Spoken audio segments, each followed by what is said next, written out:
despiertos. Vamos entonces a la segunda parte de este contenido.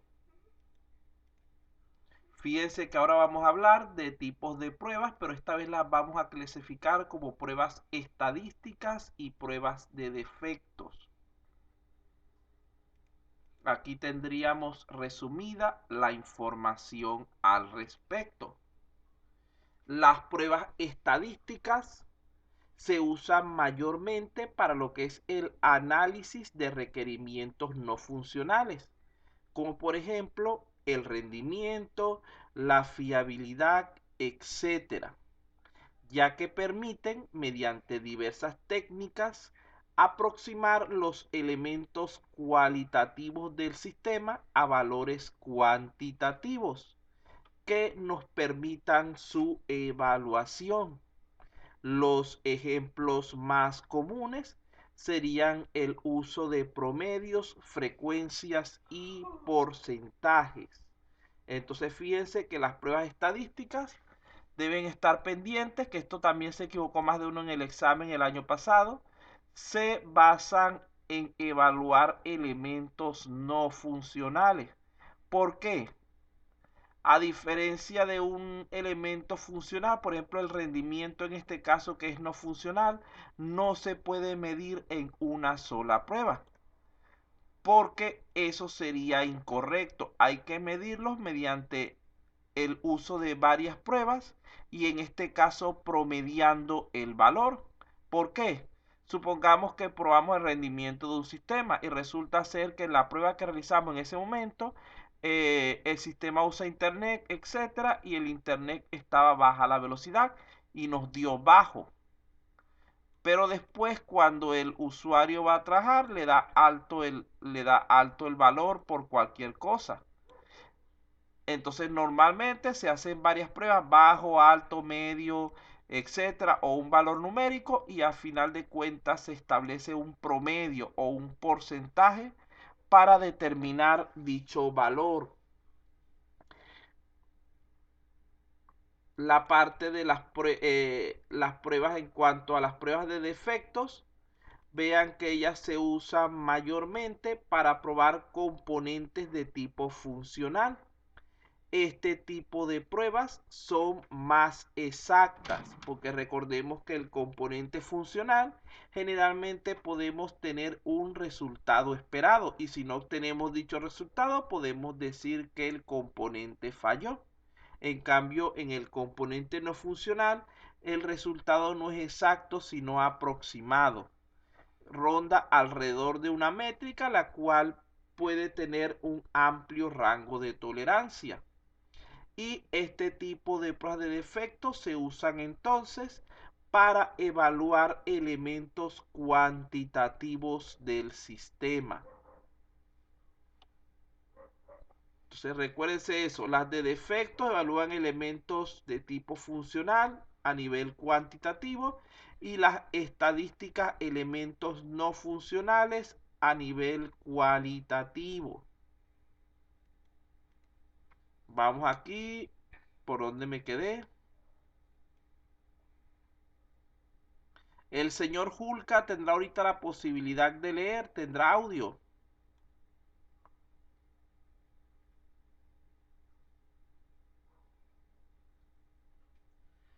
El señor Julka podrá leer. Parece que no. El señor Medina Loli. Julka no tiene ahorita, está teniendo problemas con su equipo, acaba de decir por aquí por escrito. El señor Medina Loli entonces.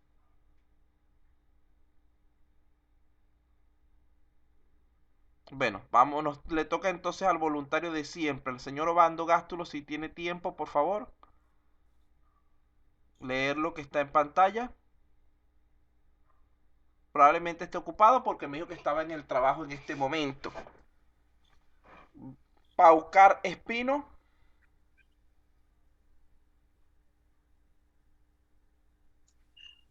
Ya, profesor, buenas noches. Disculpe usted. Buenas noches, no se preocupe, usted ya me avisó Sí, hace sí, es rato. verdad lo que te está diciendo, ¿no? Estoy así paralelamente, ¿no? Pero sí estoy atento, dice. La prueba exhaustiva del software es impracticable. No se pueden probar todas las posibilidades de su funcionamiento, ni siquiera en programas sencillos. El objetivo de las pruebas es la detección de defectos en el software. Descubrir un error es el éxito de una prueba. Observación. Le faltó Cerrar cerrar el paréntesis, sí. el paréntesis. Sí, sí, me acabo de dar cuenta. Ya, profesor. Gracias Usted como que también. es maestro de castellano, de comunicación. Bueno, pero, profesor, es que eso es agradable, ¿no? Sí, sí, sí, yo sé, Como usted generalmente. dijo usted en día, era una observación constructiva. Sí, sí, sí, no se preocupe. Lo que pasa es que usted sabe que cuando uno tipea muchas veces pasa esto y a veces uno mismo no se percata. Por eso es que también como en el caso del software es conveniente que no sea uno mismo quien revise las cosas, sino que lo haga un tercero, porque a veces uno está viendo el contenido en sí y no se percata de esos pequeños detalles. Muchas gracias de Sí. todas maneras, se le agradece mucho su comentario. Ya, profesor, gracias también a Vamos usted. aquí. De todas maneras, vamos con lo que sería la explicación de esas dos ideas. En primer lugar, así como no podemos nosotros, por ejemplo, un psicólogo, determinar o evaluar por completo la mente de una persona, porque siempre van a haber factores que no podemos nosotros tomar en cuenta o que resultan fuera de nuestro alcance. Lo mismo pasa con el software. No se puede, recuerden que estamos hablando de software completos, no de pequeñas funciones como las que nosotros utilizamos en nuestras prácticas. Normalmente no es posible probar todas las posibilidades de un software, sino que nos limitamos a trabajar con las más importantes.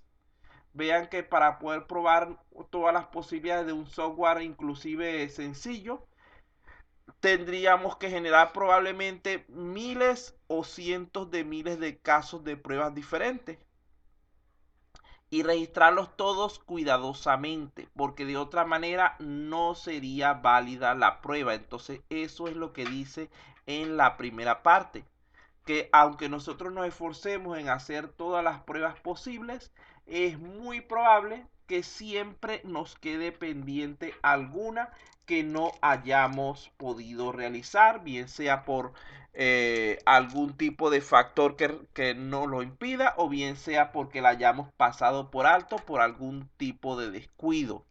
Por eso se dice que, que es imposible probar el sistema al 100%. Por otra parte, debemos estar conscientes de que el objetivo de las pruebas es la detección de defectos del software. Una prueba que no puede detectar fallas en un sistema es una prueba fallida. Entonces no es que los sistemas nunca son perfectos tampoco, así como el ser humano no lo es. Entonces, el objetivo de esa prueba es descubrir los errores. Ese sería su caso de éxito. Si hay un error y la prueba no lo detecta, esa prueba no sirve para nada.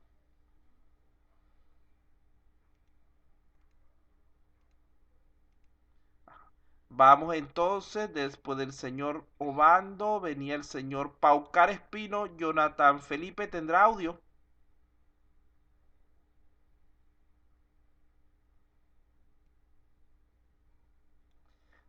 Pasos Ramos Manuel.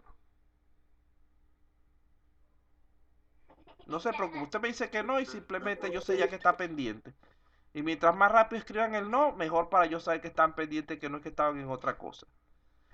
Ramos Salas Miguel Jesús.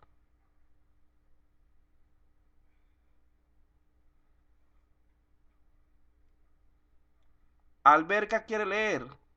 Bueno, como hay varios sin audio, vamos a darle la oportunidad al señor Alberca entonces. Un mito es un defecto implica que somos profesionales y que debemos sentirnos culpable. No todo el mundo comete errores. El descubrimiento de un defecto significa un éxito para la mejora de la calidad. Muy bien. Entonces fíjense lo siguiente. Hay la creencia errónea de que cuando conseguimos un defecto en nuestro software, diga, señor Alberca.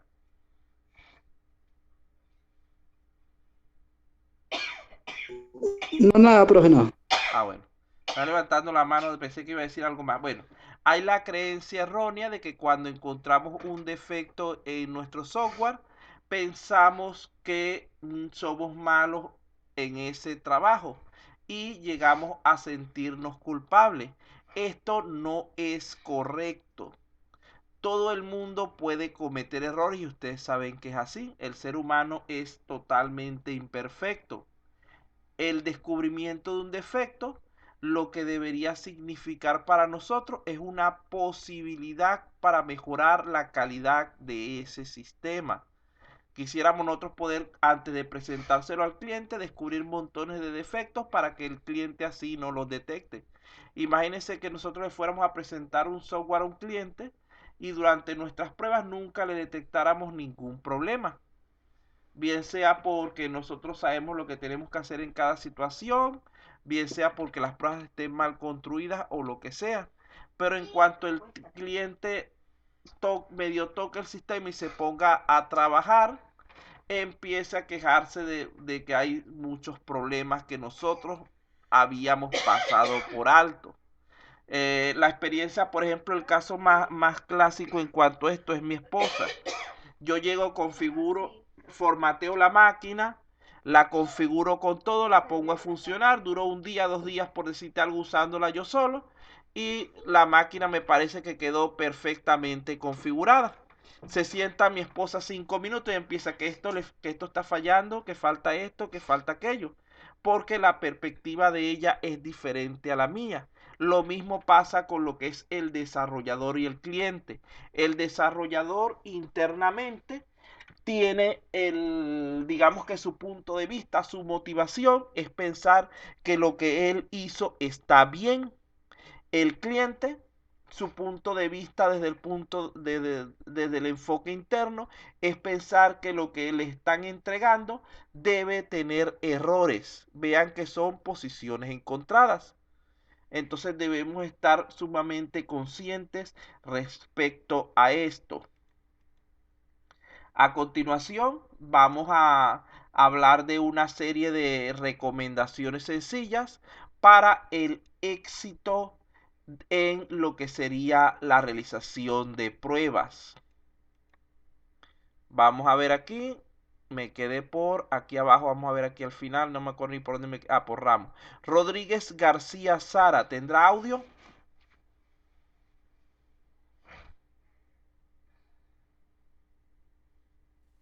Sí, profesor. Sí, profesor. Por favor, ¿podría leer esa pantalla? Sí, profesor. A ver. Recomendaciones para realizar unas pruebas exitosas. Cada caso de prueba debe definir el resultado de salida esperado, el cual se comparará con el realmente obtenido. El programador debe evitar probar sus propios programas, ya que desea, consciente o inconscientemente, demostrar que los mismos funcionan sin problemas. Ahí tienen dos. Vean que este tipo digamos que de recomendaciones que tienen allí, generalmente yo las coloco en su examen como preguntas de verdadero o falso. Entonces, fíjense que en el primero debemos contar o debemos conocer de antemano cuál debería ser la salida correcta. Y en el segundo nos dice que debemos evitar que el programador evalúe sus propias aplicaciones, sus propios programas. Ya hemos hablado en cuanto al por qué. Es como decir también un cocinero. A veces un cocinero, él está tan acostumbrado a probar sus comidas, sus sabores, que él considera que todo lo que está haciendo está bien. Pero llega un comensal nuevo y le dice, no, esa comida le falta sal o le sobra sal o tiene demasiado de cierto condimento.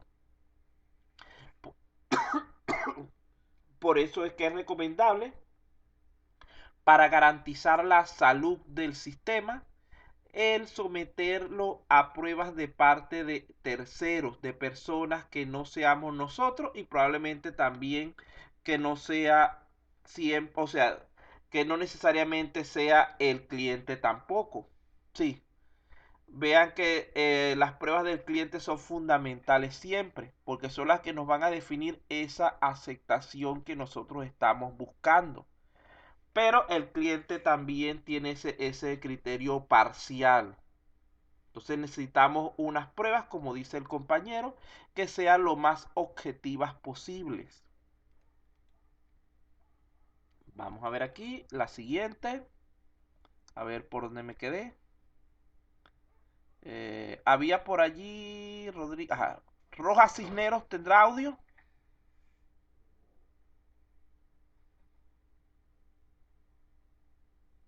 Romero Wander. Presente, profesor. Buenas noches, por favor, si es tan amable leer lo que está en pantalla. Recomendaciones para realizar unas pruebas exitosas. Se debe inspeccionar a conciencia el resultado de cada prueba para así poder descubrir posibles síntomas de errores y defectos. Al generar caso de prueba, se debe incluir tanto datos entradas válidos y esperados como no válidos e inesperados. Muy bien, gracias. Entonces fíjense que estamos hablando ya de dos componentes más. Cuando hacemos la prueba no debemos simplemente limitarnos a echarle un vistazo y a decir, ah, no, sí, correcto o incorrecto. Debemos tratar de analizarlas cuidadosamente para poder conseguir detalles que estén ocultos, que no estén a simple vista y que puedan representar alguna clase de error o defecto del sistema. En segundo lugar, cuando vayamos a hacer nuestros casos de prueba, sí, no debemos limitarnos a colocar solamente los valores correctos, los que deberíamos colocar. Debemos incluir también probar utilizando valores no válidos y además de eso incluso de tipo inesperado,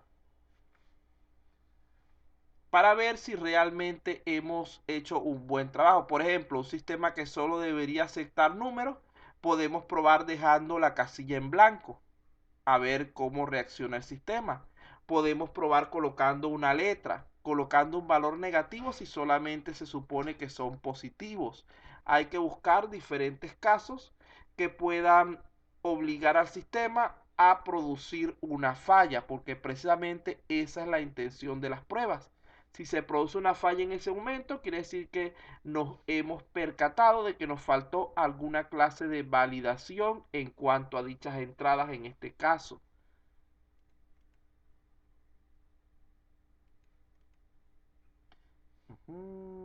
Torres. ¿Tendrá audio Torres?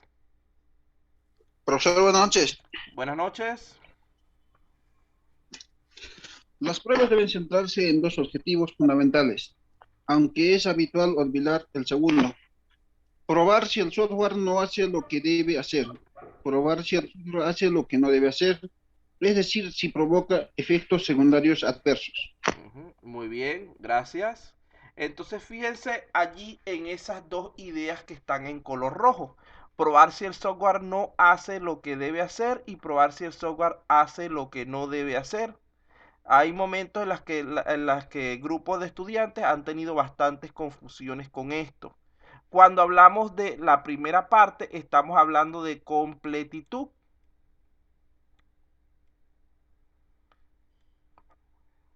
Que el software esté completo, es decir, que no hayamos omitido ninguno de los requerimientos que nos solicitó el usuario.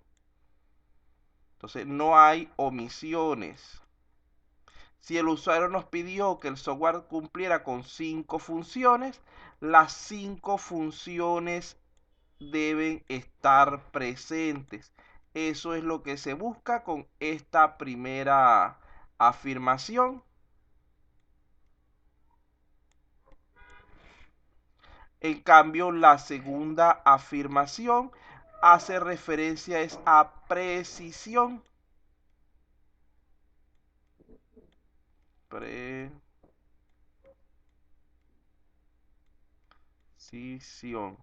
Es decir, lo que busca es verificar que el software haga lo que tiene que hacer de manera correcta. Si el software se supone que al sumar dos números me va a dar como resultado 2 más 2 igual 4 y me da 5, ese software no está haciendo algo que no debe, está dando un mal resultado. Si el software, por ejemplo, se supone que también eso, o 2 más 2, 3 más 3 es 9, que en vez de colocar un signo más colocamos una multiplicación o viceversa. Si el software, por ejemplo, se supone que ciertas áreas, como pasa normalmente, deberían estar limitadas para acceso a usuarios de alto nivel y entra a esa área un usuario normal, también estamos hablando de algo que no debía hacer. Entonces, este tipo de elementos serían a los que estamos haciendo referencia con esta segunda idea. Verificar, aquí estamos hablando precisión y correctitud. Entonces, preciso y correcto. Entonces, quiere decir que vaya, en la primera es que que haga todo lo que tiene que hacer. Y en la segunda, que lo haga bien. ¿Entienden esas dos ideas?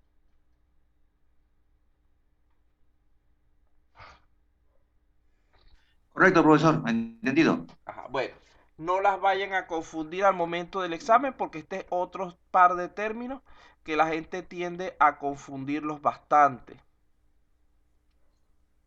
He anotado esa precisión del profesor para no tener esa confusión. Sí, sí, esas palabritas extras que están ahí que digamos que se me vienen al momento los sinónimos.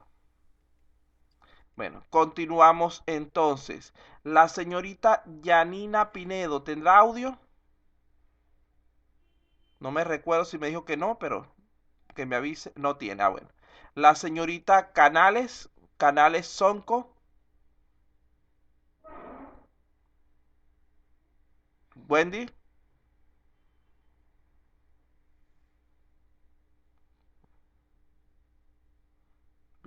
Me imagino que este Isaac José Obando Ludeña es el mismo señor Gástulo, lo que pasa es que tiene abierto doble cuenta. Puede ser un hijo, puede ser algo así, me suena. Sí, sí, perdón, es que lo que pasa es que como estaba ocupado ya No se terminé preocupe. con lo que está, pero es el mismo, profesor. Sí, sí, sí. Sí, es de Por mi el, niño, es mi niño, sí. sí, sí, por el apellido me imaginé que así pasaba. Bueno, Ya, profesor, gracias por su comprensión. no se preocupe. En cuanto a eso no hay. El señor Vilches Falén tendrá audio.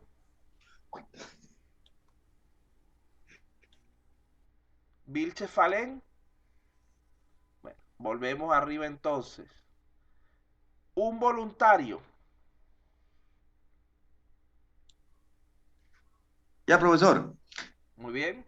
se deben evitar los casos desechables, es decir, aquellos no documentos, No perdón, documentados. no documentados ni diseñados con cuidado, ya que suele ser necesario probar muchas veces el software y por tanto hay que tener claro que funciona y que no. No deben hacerse planes de pruebas suponiendo que prácticamente no hay defectos en los programas. Por lo tanto, dedicando pocos recursos a las pruebas, ya que, ya que siempre hay defectos y errores. Muy bien, gracias. Entonces vean estas dos ideas sencillas. En primer lugar, no hay que hacer casos de prueba solamente por hacerlos y ya para salir del paso, no documentándolos ni diseñándolos en detalle.